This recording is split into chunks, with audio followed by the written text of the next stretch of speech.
Hello ಕರ್ನಾಟಕದ ಸ್ಪರ್ಧಾರ್ಥಿಗಳಿಗೆ ನಮಸ್ಕಾರಗಳು. ಈ ವಿಡಿಯೋದಲ್ಲಿ ನಾವು ಕರ್ನಾಟಕ PDO ಮತ್ತು ವಿಲೇಜ್ ಅಕೌಂಟೆಂಟ್ಗೆ ಸಂಬಂಧಪಟ್ಟಂತಹ ಸಾಮಾನ್ಯ ಕನ್ನಡದ ಪ್ರಶ್ನೆಗಳನ್ನು ನಾವು ಡಿಸ್ಕಸ್ ಮಾಡ್ತಾ ಇದ್ದೀವಿ. ಅದಕ್ಕೋಸ್ಕರ ಹೊಸದಾಗಿ ಬಂದಿರೋರು ಚಾನಲ್ಗೆ ಸಬ್ಸ್ಕ್ರೈಬ್ ಮಾಡ್ಕೊಳ್ಳಿ ಮತ್ತು ಕೊನೆವರೆಗೂ ನೋಡಿ. ಡಿಸ್ಕ್ರಿಪ್ಷನ್ ಒಳಗಡೆ ನಮ್ಮ channel Instagram, Telegram, Facebook, Threads ಲಿಂಕ್ಗಳಿದಾವೆ, ಅವುಗಳನ್ನು ಕೂಡ ಫಾಲೋ ಮಾಡಿಕೊಡ್ರಿ. ಮೊದಲನೇದಾಗಿ ಮಣ್ಣಿನ ಎಂಬ ಪದದ ವಿಭಕ್ತಿ ಪ್ರತ್ಯಯ ಯಾವುದು? ಈ ಮಣ್ಣಿನ ಅನ್ನುವಂತಹ ಪದದಲ್ಲಿ ಪದದ ವಿಭಕ್ತಿ ಪ್ರತ್ಯಯ ಯಾವುದು ಅಂತ ಅಂದರೆ ಸರಿಯಾದ ಉತ್ತರ ಆಪ್ಷನ್ ಡಿ ಆಗುತ್ತೆ ನೋಡಿ. ಷಷ್ಠಿ ಅನ್ನುವಂಥದ್ದು ಈ ವಿಭಕ್ತಿ ಪ್ರತ್ಯಯ ಕಂಡುಬರುತ್ತೆ. ಷಷ್ಠಿ ಮಣ್ಣಿನ ವ್ಯಕ್ತಿ ಪ್ರತ್ಯಯ. ನೆಕ್ಸ್ಟ್, ಇನ್ನು ಆಗಮ ಸಂಧಿ, ಆದೇಶ ಸಂಧಿ ಮತ್ತು ಲೋಪ ಸಂಧಿ ಇವುಗಳು ಯಾವ ಸಂಧಿಗಳಾಗಿವೆ ಅಂದರೆ ಯಾವ ಪ್ರಕಾರದ ಸಂಧಿಗಳು? ಆಗಮ ಸಂಧಿ, ಆದೇಶ ಸಂಧಿ, ಲೋಪ ಸಂಧಿ. ಇಲ್ಲಿ ಆಪ್ಷನ್ ಸಿ ನೋಡಿ, ಕನ್ನಡದ ಸಂಧಿಗಳು. ಇವು ಮೂರು ಕನ್ನಡ ಸಂಧಿಗಳು. ನೆಕ್ಸ್ಟ್, ಡೈರೆಕ್ಟ್ ಎಕ್ಸಾಮ್ದಲ್ಲಿ ಇದೇ ಟೈಪ್ ಕೇಳ್ತಾರೆ ಪೇಪರ್ 2ದಲ್ಲಿ. Muni plus Indra is equal to Munindra, ಇದು ಯಾವ ಸಂಧಿ ಆಗುತ್ತದೆ? ಮುನಿ ಪ್ಲಸ್ ಇಂದ್ರ, ಮುನೀಂದ್ರ ಯಾವ ಸಂಧಿ? ಆಪ್ಷನ್ ಬಿ, ಇದೊಂದು ಸವರ್ಣ ದೀರ್ಘ ಸಂಧಿಯಾಗಿದೆ. ಮುನಿ ಪ್ಲಸ್ ಇಂದ್ರ, ಮುನೀಂದ್ರ ಅನ್ನುವಂಥದ್ದು ಸವರ್ಣ ದೀರ್ಘ ಸಂಧಿ. ನೆಕ್ಸ್ಟ್, ಹಳ್ಳಿ ಪ್ಲಸ್ ಅಲ್ಲಿ ಈಸ್ ಈಕ್ವಲ್ ಟು ಹಳ್ಳಿಯಲ್ಲಿ, ಇದು ಯಾವ ಸಂಧಿ? ಹಳ್ಳಿಯಲ್ಲಿ ಯಾವ ಸಂಧಿಯಾಗುತ್ತದೆ? ಇಲ್ಲಿ ಆಪ್ಷನ್ ಎ ನೋಡಿ, ಇದೊಂದು ಆಗಮ ಸಂಧಿಯಾಗಿದೆ. ಹಳ್ಳಿಯಲ್ಲಿ ಅನ್ನುವಂಥದ್ದು ಆಗಮ ಸಂಧಿ. ಸೊ ಇನ್ನೂ ಯಾರು ಸಬ್ಸ್ಕ್ರೈಬ್ ಮಾಡಿಲ್ಲ ಅಂದರೆ ಸಬ್ಸ್ಕ್ರೈಬ್ ಮಾಡಿ. ನೆಕ್ಸ್ಟ್, ಕಂದ ಪದ್ಯದಲ್ಲಿ ಎಷ್ಟು ಪಾದಗಳಿವೆ? ಕಂದ ಪದ್ಯದಲ್ಲಿ ಕಂಡು ಬರ್ತಕ್ಕಂಥ ಪಾದಗಳು ಎಷ್ಟು? ಸೊ ಇದರ ಸೀರೀಸ್ ಡೈಲಿ ಬರ್ತಾ ಇರುತ್ತೆ, ಮಾರ್ನಿಂಗ್ 8 ಗಂಟೆಗೆ, ಅದನ್ನು ಕೂಡ ನೋಡಿಕೊಡ್ರಿ. ಇಲ್ಲಿ ಸರಿಯಾದ ಉತ್ತರ ಆಪ್ಷನ್ ಬಿ ನೋಡಿ, 4. ಕಂದ ಪದ್ಯದಲ್ಲಿ 4 ಪಾದಗಳಿವೆ. ನೆಕ್ಸ್ಟ್, ನಿಂತರು ಇದರ ಧಾತು ರೂಪ ಯಾವುದು? ನಿಂತರು ಅನ್ನುವಂತಹ ಪದದ ಧಾತು ರೂಪ. ಸರಿಯಾದಂಥ ಉತ್ತರ ಆಪ್ಷನ್ ಸಿ ನೋಡಿ, ನಿಲ್ಲು. ನಿಲ್ಲು ಅನ್ನುವಂಥದ್ದು ನಿಂತರು ಪದದ ಧಾತು ರೂಪವಾಗಿದೆ, ಮೂಲ ರೂಪ ಅಂತ ಕೂಡ ಕರಿತೇವೆ. ನೆಕ್ಸ್ಟ್, ತಿಂದರು ಇದರ ಧಾತು ರೂಪ ಯಾವುದು? ತಿಂದರು ಪದದ ಧಾತು ರೂಪ ಯಾವುದು? ಯಾವ ಪದದಿಂದ ತಿಂದರು ಬರುತ್ತದೆ ಅಂತ ಅಂದರೆ ಇಲ್ಲಿ ಸರಿಯಾದಂತಹ ಉತ್ತರ ಆಪ್ಷನ್ ಸಿ ಆಗುತ್ತೆ ನೋಡಿ. ತಿನ್ನು ಅನ್ನುವಂತಹ ಪದದಿಂದ ತಿಂದರು ಪದ ಬರುತ್ತದೆ, ಅದಕ್ಕೋಸ್ಕರ ಅದರ ಧಾತು ರೂಪ ತಿನ್ನು ಆಗುತ್ತೆ.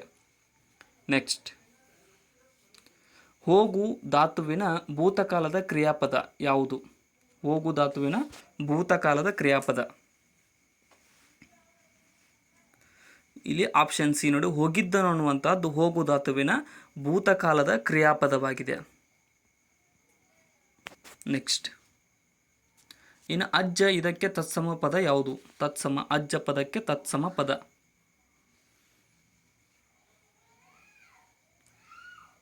ಇಲ್ಲಿ ಆಪ್ಷನ್ ಸಿ ಆಗುತ್ತೆ ನೋಡಿ, ಆರ್ಯ ಅನ್ನುವಂಥದ್ದು ಅಜ್ಜ ಪದಕ್ಕೆ ತತ್ಸಮ ಪದವಾಗಿದೆ, ಆರ್ಯ. ನೆಕ್ಸ್ಟ್, ಹಿತವಚನ ಪದದಲ್ಲಿರುವ ಗುಣವಾಚಕ ಯಾವುದು? ಹಿತವಚನ ಪದದ ಗುಣವಾಚಕ. ಸರಿಯಾದಂಥ ಉತ್ತರ ಆಪ್ಷನ್ ಬಿ ನೋಡಿ, ಹಿತ ಅನ್ನುವಂಥದ್ದು ಇದರಲ್ಲಿ ಕಂಡು ಬರ್ತಕ್ಕಂಥ ಗುಣವಾಚಕ ಪದವಾಗಿದೆ ಹಿತವಚನದಲ್ಲಿ. ನೆಕ್ಸ್ಟ್, ತ್ಯಾಗ ಪದದ ತದ್ಭವ ರೂಪ ಯಾವುದು? ತ್ಯಾಗ ಪದದ ತದ್ಭವ ರೂಪ.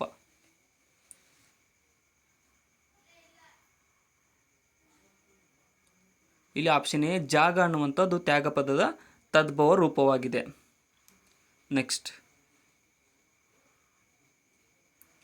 ಇನ್ನು ಮಾಣಿನಿಗೆ ಪ್ಲಸ್ ಇನಿತು ಇದನ್ನು ಕೂಡಿಸಿ ಬರೆದರೆ ಏನಾಗುತ್ತದೆ? ಮಾಣಿನಿಗೆ ಪ್ಲಸ್ ಇನಿತು ಕೂಡಿಸಿ ಬರೆದಾಗ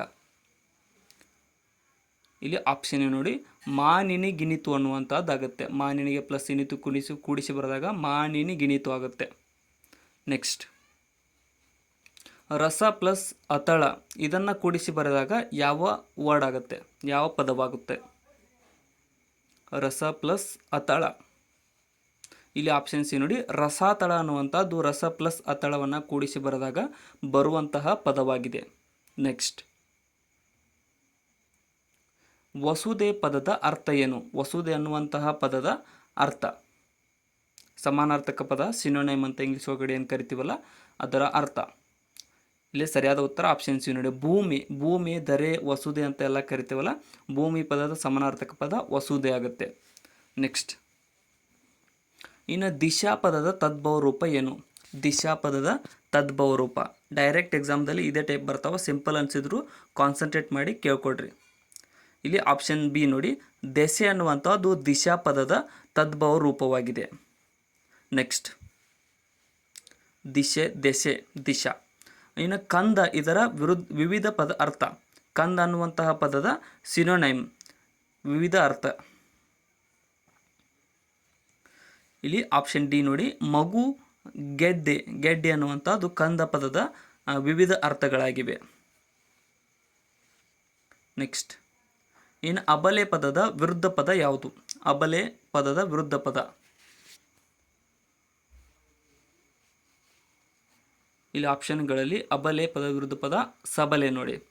ಸಬಲೆ, ಅಬಲೆ ವಿರುದ್ಧಾರ್ಥಕ ಪದಗಳವೆರಡು. ನೆಕ್ಸ್ಟ್, ಇನ್ನು ಅನಾಚಾರದ ವಿರುದ್ಧಾರ್ಥಕ ಪದ ಯಾವುದು? ಅನಾಚಾರ ಪದದ ವಿರುದ್ಧಾರ್ಥಕ ಪದ ಕೆಳಗಿನ ಆಪ್ಷನ್ಗಳಲ್ಲಿ. ಇಲ್ಲಿ ಆಪ್ಷನ್ ಬಿ ನೋಡಿ, ಅನಾಚಾರದ ವಿರುದ್ಧಾರ್ಥಕ ಪದ ಆಚಾರ ಆಗತ್ತೆ. ಅನಾಚಾರ, ಆಚಾರ ವಿರುದ್ಧಾರ್ಥಕ ಪದಗಳು. ನೆಕ್ಸ್ಟ್,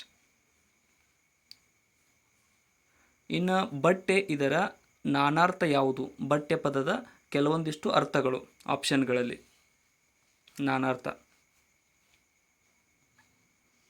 ಇಲ್ಲಿ ಆಪ್ಷನ್ ನೋಡಿ, ವಸ್ತ್ರ ಅಥವಾ ವಸ್ತ್ರ, ದಾರಿ ಅನ್ನುವಂಥವೆರಡು ಪದಗಳು ಬಟ್ಟೆ ಪದದ ನಾನಾರ್ಥ ಪದಗಳಾಗಿವೆ.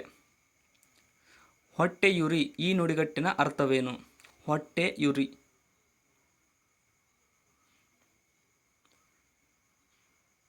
ಇಲ್ಲಿ ಆಪ್ಷನ್ ಎ ಆಗುತ್ತೆ ನೋಡಿ, ಅಸೂಯೆ ಅನ್ನುವಂಥದ್ದು ಹೊಟ್ಟೆ ಉರಿಯ ನುಡಿಗಟ್ಟಿನ ಅರ್ಥವಾಗಿದೆ. ಹೊಟ್ಟೆಯುರಿ ನುಡಿಗಟ್ಟು ಇದು, ಅದರ ಫುಲ್ ಅರ್ಥ ಕೇಳಿಲ್ಲ, ನುಡಿಗಟ್ಟು. ತಿನ್ನುತ್ತೇವೆ, ತಿನ್ನುತ್ತೀವೆ ಇದರ ನಿಷೇಧಾರ್ಥಕ ಏನಾಗುತ್ತೆ? ತಿನ್ನುತ್ತೇವೆ ಅನ್ನೋದು ಒಂದು ತಿಂತೇವೆ ಅಂತ, ಅದರ ನಿಷೇಧಾರ್ಥಕ ಅಂದರೆ ಮಾಡಲ್ಲ ಅಂದಂಗೆ ಯಾವುದಂತ.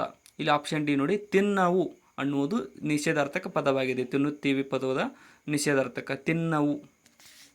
ನೆಕ್ಸ್ಟ್, ನೋಡು ಧಾತುವಿನ ವರ್ತಮಾನ ಕಾಲದ ರೂಪ ಯಾವುದು?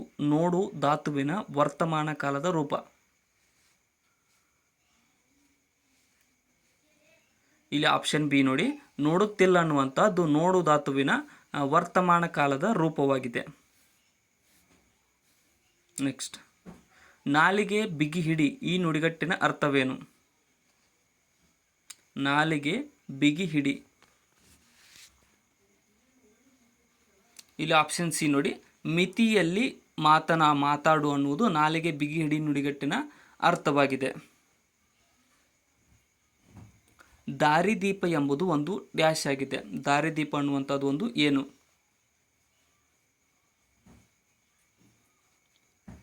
ಇಲ್ಲಿ ಸರಿಯಾದ ಉತ್ತರ ಆಪ್ಷನ್ ಸಿ ನೋಡಿ, ನುಡಿಗಟ್ಟು ಅನ್ನುವಂಥದ್ದು ದಾರಿದೀಪ ಪದದ ಒಂದು ಅರ್ಥವಾಗಿದೆ. ಇದು ಒಂದು ನುಡಿಗಟ್ಟು, ದಾರಿದೀಪ ಅನ್ನುವಂಥದ್ದು. ರಗಳೆ ಎಂಬುದು ಏನು? ರಗಳೆ ಅನ್ನುವುದು ಕೆಳಗಿನವುಗಳಲ್ಲಿ ಯಾವುದಾಗಿದೆ? ರಗಳೆ, ರಗಳೆಗಳ ಗಂಡ ಅಂತ ಹರಿಹರನನ್ನು ಕರೆಯಲಾಗುತ್ತದೆ. ಅದೇ ರೀತಿಯಾಗಿ ರಗಳೆ ಅನ್ನುವಂಥದ್ದು ಆಪ್ಷನ್ ಬಿ ಇದೊಂದು ಪದ್ಯವಾಗಿದೆ. ಪದ್ಯ, ರಗಳೆಗಳ ಪಿತಾಮಹ ಅಂತ ಕೂಡ ಕರೀತಾರೆ ಹರಿಹರನನ್ನು. ನೆಕ್ಸ್ಟ್, ಇನ್ನು ಜಲಗಾರ ನಾಟಕದ ಕರ್ತೃ ಯಾರು? ಜಲಗಾರ ನಾಟಕದ ಕರ್ತೃ, ಈ ಕ್ವಶನ್ ಜಾಸ್ತಿ ಟೈಮ್ಸ್ ಎಕ್ಸಾಮ್ದಲ್ಲಿ ಬಂದಿದೆ, ನಾನು ಕೂಡ ಜಾಸ್ತಿ ನೋಡಿದ್ದೀನಿ ಇದನ್ನು, ಅದಕ್ಕೋಸ್ಕರ ಕರೆಕ್ಟಾಗಿ ತಿಳಿದುಕೊಡ್ರಿ. ಇಲ್ಲಿ ಆಪ್ಷನ್ ಸಿ ನೋಡಿ, ಕುವೆಂಪುರವರು ಈ ಒಂದು ಜಲಗಾರ ನಾಟಕದ ಕರ್ತೃವಾಗಿದ್ದಾರೆ, ರಚನಾಕಾರರಾಗಿದ್ದಾರೆ. ನೆಕ್ಸ್ಟ್, ಇನ್ನು ಹಚ್ಚೇವು ಕನ್ನಡದ ದೀಪ ಈ ಪದ್ಯ ಬರೆದವರು ಯಾರು?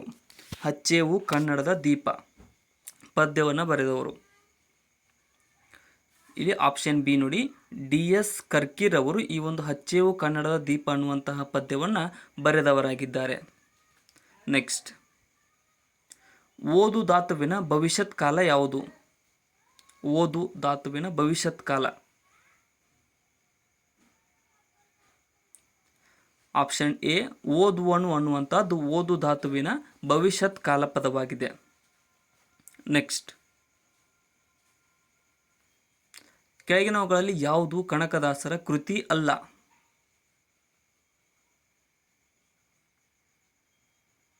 ಹರಿಭಕ್ತ ಸಾರ ಹೌದು, ನಳಚರಿತೆ ಕೂಡ ಹೌದು. ಇಲ್ಲಿ ಗದುಗಿನ ಭಾರತ ಕನಕದಾಸರದಲ್ಲ ನೋಡಿ. ಇನ್ನು ರಾಮಧಾನ್ಯ ಚರಿತೆ ಕೂಡ ಕನಕದಾಸರದ ಕೃತಿ. ನೆಕ್ಸ್ಟ್, ಇನ್ನು ಷಟ್ಪದಿ ಬ್ರಹ್ಮ ಎಂದು ಇವರನ್ನು ಕರೆಯುತ್ತಾರೆ. ಷಟ್ಪದಿ ಬ್ರಹ್ಮ ಅಂತ ಯಾರನ್ನು ಕರೆಯಲಾಗುತ್ತದೆ?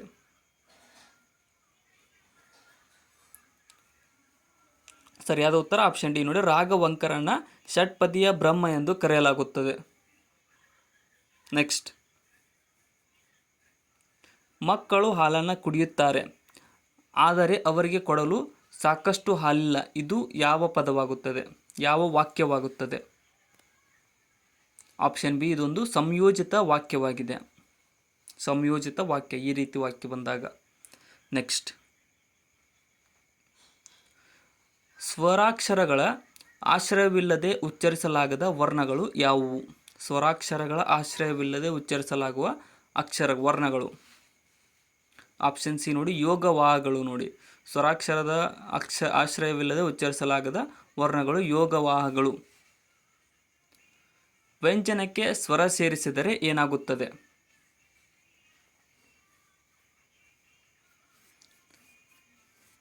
ಸರಿಯಾದಂತಹ ಉತ್ತರ ಆಪ್ಷನ್ ಬಿ ನೋಡಿ, ಗುಣಿತಾಕ್ಷರವಾಗುತ್ತದೆ. ವ್ಯಂಜನಕ್ಕೆ ಸ್ವರವನ್ನ ಸೇರಿಸಿದಾಗ ಅದು ಗುಣಿತಾಕ್ಷರವಾಗುತ್ತದೆ. ನೆಕ್ಸ್ಟ್, ವ್ಯಂಜನಕ್ಕೆ ವ್ಯಂಜನವನ್ನು ಸೇರಿಸಿದರೆ ಏನಾಗುತ್ತದೆ? ವ್ಯಂಜನಕ್ಕೆ ವ್ಯಂಜನವನ್ನು ಸೇರಿಸಿದಾಗ ಇಲ್ಲಿ ಆಪ್ಷನ್ ಬಿ, ಇದೊಂದು ಸಂಯುಕ್ತಾಕ್ಷರವಾಗುತ್ತದೆ. ವ್ಯಂಜನಕ್ಕೆ ಇನ್ನೊಂದು ವ್ಯಂಜನವನ್ನು ಸೇರಿಸಿದಾಗ ಸಂಯುಕ್ತಾಕ್ಷರವಾಗುತ್ತದೆ. ನೆಕ್ಸ್ಟ್, ಐತಿಹಾಸಿಕ ಸ್ಥಳ ಬಾದಾಮಿ ಇರತಕ್ಕಂಥ ಜಿಲ್ಲೆ ಯಾವುದು? ಬಾದಾಮಿ, ಚಾಲುಕ್ಯರ ರಾಜಧಾನಿ ಬಾದಾಮಿ ಇರತಕ್ಕಂಥ ಜಿಲ್ಲೆ.